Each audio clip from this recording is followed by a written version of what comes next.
Hi everyone and welcome to day 18. In today's video, we will be focusing on how to gather reporting requirements the right way.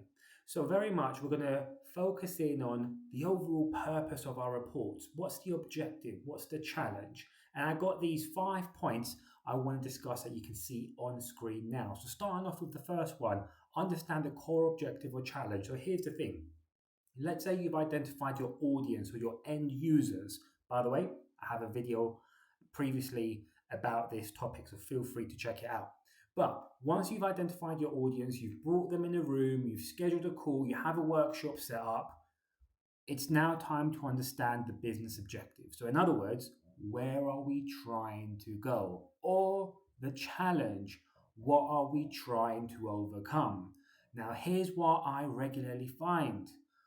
We're usually given a high level ask, a high level requirement, and we just run with it. We don't stop, pause for a moment, and ask ourselves, well, what is the actual value we are delivering here? What are we hoping to actually get out of all this time, effort, and money we're about to invest here, right? Now, to point two, dashboards aren't dead. So I'm sure many of you, especially on LinkedIn and other sort of social channels, are seeing a lot of chatter that dashboards aren't delivering, dashboards are dead, etc., etc. But here's the thing.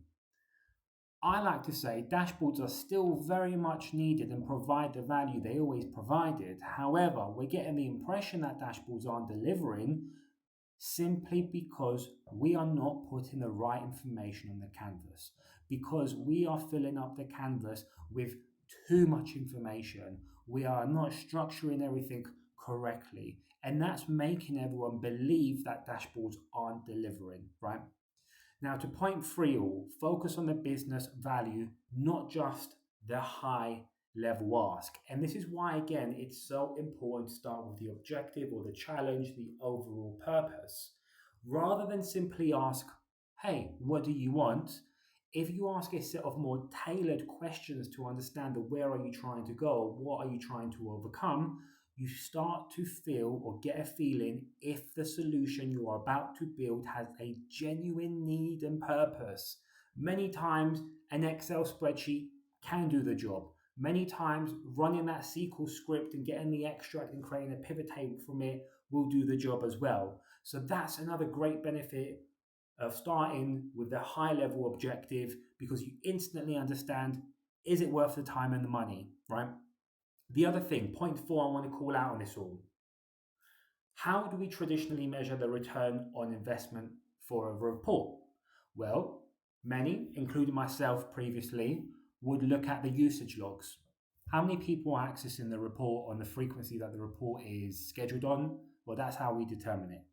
Well, what I like to say, it's not about the number of views or eyes we get on the report, right? It's what the end users are doing with the data and the insights from the report. That's how we should be measuring the return on investment. And, right, you're probably now wondering, well, easier said than done. If you start with an objective, with a challenge, with a strong purpose that is somewhat measurable, you should be able to understand if you're moving towards it, away from it, or if you haven't moved. That's how we should be measuring the return on investment. And that's why I like to say starting with the objective is so important. It allows us to understand the value we are delivering from the solution we have built, right? The other thing I want to call out, point five, everyone, is funnel everything to the objective or more focused solutions. What do I really mean by this? Okay. If you start with a challenge, right? I usually like to start with a challenge where I'm collecting requirements. That challenge should determine all the other information collected. Now, I'm sure you've all been in this position. How many times have you attempted to build a report, design, gather requirements, and more or less the answer is we want everything, right? It's very common. And by the way, that's not for me to say we're just going to dismiss everything the end users say, because a lot of what they're asking for is genuine. But what I find from my experience, it doesn't all belong on a single canvas, right? So if you start with a single objective or a single challenge, when you then move to other elements such as KPI, so your numerical attributes, your measures, And then you move on to what's causing the KPI to be in the red or green. So in other words, your descriptive attributes, the characteristics of the numerical ones, and also, well, what actions can you take to reverse those causes, etc.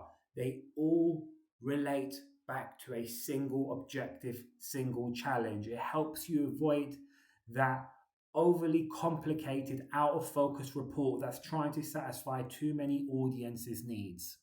So, hopefully, you got some value out of this short video. Next time you're collecting requirements, I added an action there. Ask the audience, where are you trying to go? Prepare a set of questions that aren't simply, what do you want, and show me what you're already using. Really understand, why do people want this solution? What's been the driver? What brought them together into this meeting for us to spend the time, money, and effort to create this for them, right? So, catch you in tomorrow's video.